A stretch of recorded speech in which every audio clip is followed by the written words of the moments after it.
Hey guys, it's your girl Sassy here. Happy Friday to you. I pray that you and your family are all doing well on today.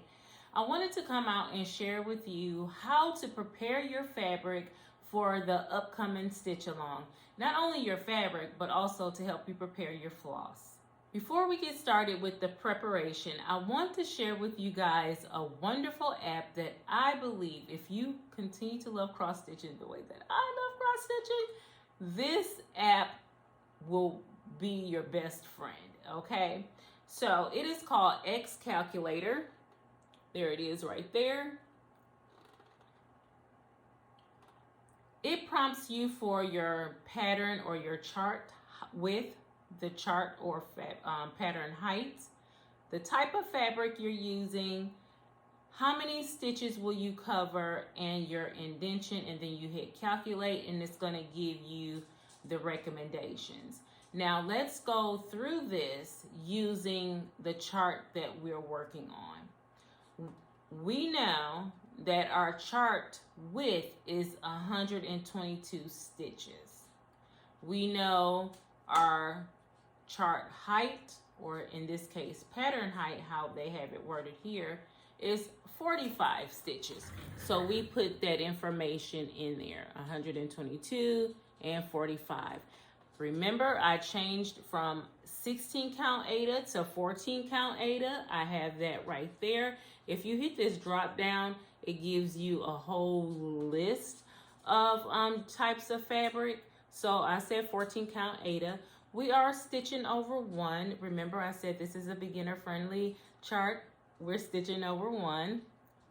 And our indentation is 3 inches. That indentation is your border per se. So when you go to finish your project, you have 3 inches around the stitching to play with, okay? And then you hit calculate, and it tells you your stitched area size, your fabric size, the minimum amount of fabric you should have to be working with, and the recommended needle size, okay? So that is this beautiful baby right here.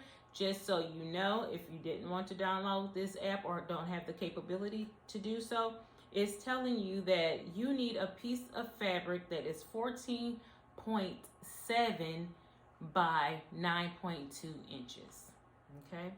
So that's that.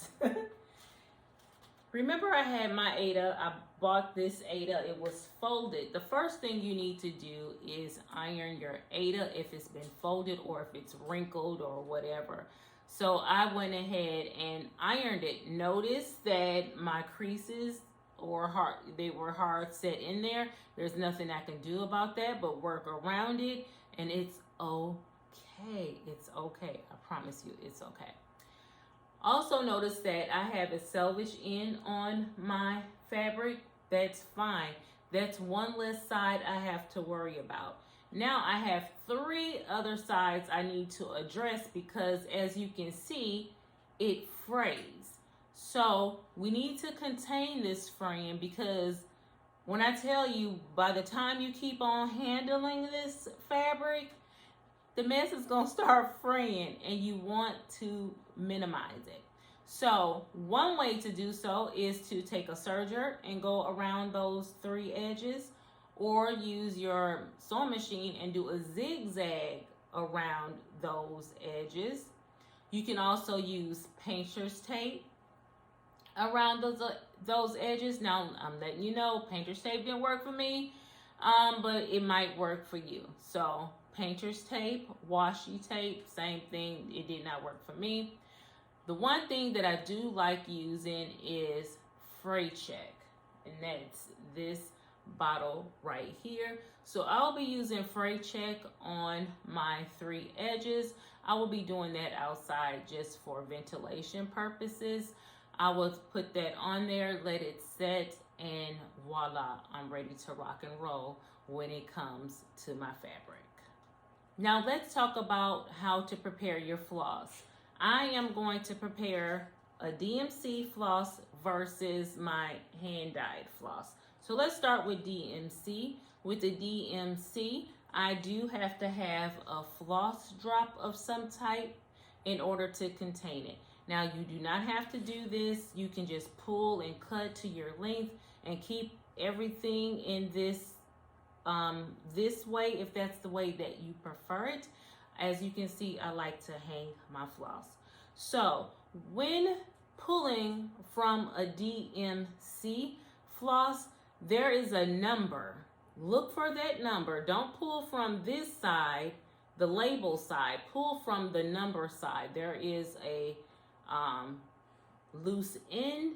You just pull and you continue to pull, and it just comes out smoothly. Sometimes there are some hiccups, but the other side is already gonna cause you some trouble. So just keep on pulling until you get to the end. And then you'll have your number and your label in the end. As you can see, it just fell. But I do have that number. I take this number and I write it on my floss drop, or I do have the DMC. They do offer the number system on little stickers, so you can get it that way. Or and label your floss drop.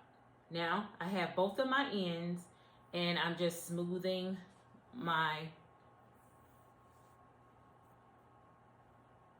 floss. Now, as you can see, I kind of got it tangled here for a little bit. Okay, let's not do this on camera. Let's have a conversation. Any other time, if I'm not doing this on camera, guys, trust and believe me. Oh, my hand is about to cramp. Ah, my hand is cramping. Ugh. There. Okay, now let's try that again. Like this. Just keep on going. It's probably easier if I stood up. And then I'm just gonna meet these ends.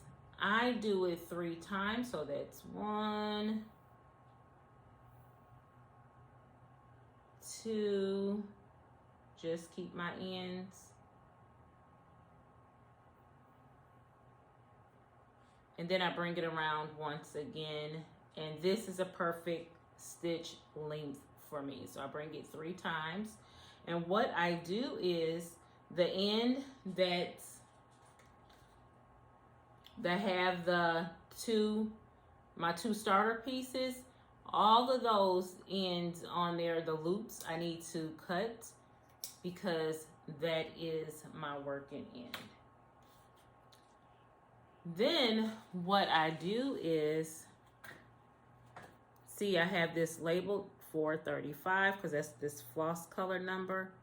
I take it, put it through,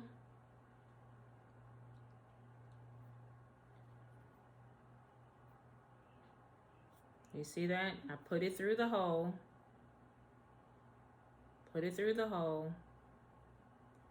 open it up, and then grab this floss, this hanging floss, and pull it through.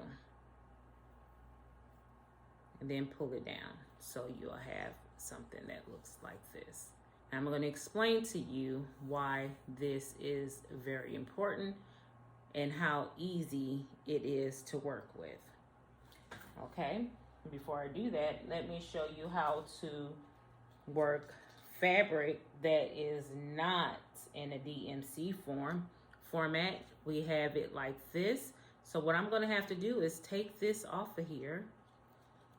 It's already set up for me, but I need to cut my ends to prepare it.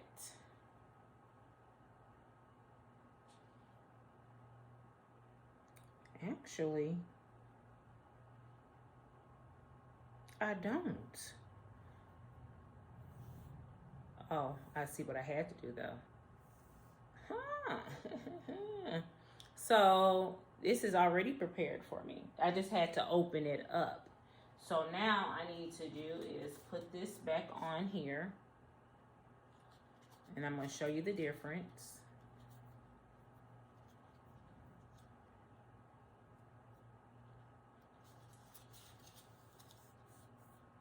So she's already cut the floss. Oh, I am loving Miss Stitchy's stuff, okay? So as you can see, now my floss is prepared versus when it's folded like this. Now, let me show you how you would remove your floss off of here without taking it off the card. In order to pull a piece of floss off of my floss drop, I need a tapestry needle, your tapestry needle, the needle that you'll be using. And I will take and I will pick up one piece of floss, making sure that I have the entire piece of floss, just one piece, and then I will pull it. Now you notice how it'll start bunching up. Just keep pulling it down. It's gonna start looking a little bit ragged, but that's okay. That's okay. Just keep pulling it down, and then you keep pulling it down. Pull. Now I have my one piece of floss, and here I can just, let me set that down so I can do this correctly. Now, because I am who I am, I have to make sure that my floss is still nice and presentable. There it is. There it is. Nice, and you'll have some crinkles, but that's okay.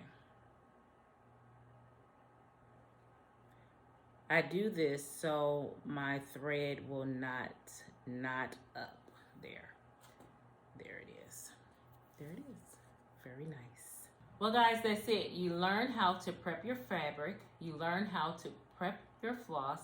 And you also learn how to pull your floss from your floss drop. So, guys, let's get ready to get stitching come May 1st. Talk to you guys later. Bye.